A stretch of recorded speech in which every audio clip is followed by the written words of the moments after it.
Dar li għandha aktar minn 200 sena ta' servizz soċjali se tkompli tħaddan il-prinċipji ta' inklużjoni u dinjità wara li ngħatat f'kidja ta' 50 sena lil Kir Malta. Dar Sant'Anna fl-Isla, dar żejra diżinjata apposta ħtiġijiet ta' persuni b'disabilità, bdiet tilqa' persuni li qabel kienu jgħixu f'Kasa pa' Bologna fil-Mosta. Wara xhur ta' restawr estensiv din id-dar se tipprovdi bosta servizzi terapeutiċi, edukattivi u fiżiċi skont il-bżonnijiet individwali tal-persuni residenti.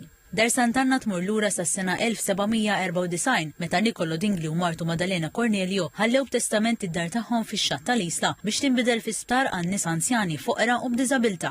Fl-1817 il-Vikarju Ġenerali tad-Djoċesi ta' Malta Dunxun Baġġo bierek l-ospizju sentejn wara id-dar laqgħet l-ewwel residenti tagħha. Fil-bidu ta' snin 80 id-dar twaqqet biex inbniet id-dar li hemm illum. Dar Sant'Anna waqfet tintuża bħala dar l-anzjani fl-2019. Fl-inaugurazzjoni l-Arċisqof Charles Scicluna qal li din id-dar sinjal ta' tama għal persuni vulnerabbli.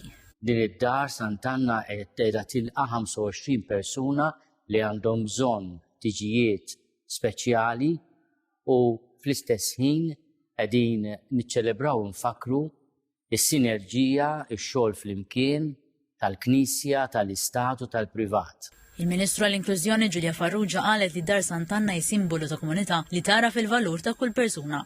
Dan l-investiment bejn il-privat, l-istat u l-gvern juri il-modell eżemplari ta' kif irridu naħdmu fil-inklużjoni u fis-settur tad-diżabilità. Il-Chairperson ta' Vassallo Group u l-kap eżekuttiv ta' Ħila qalu li permezz ta' dar Sant'Anna il-priorità tibqa' li jibbenefikaw in-nies b'dinjità u rispett.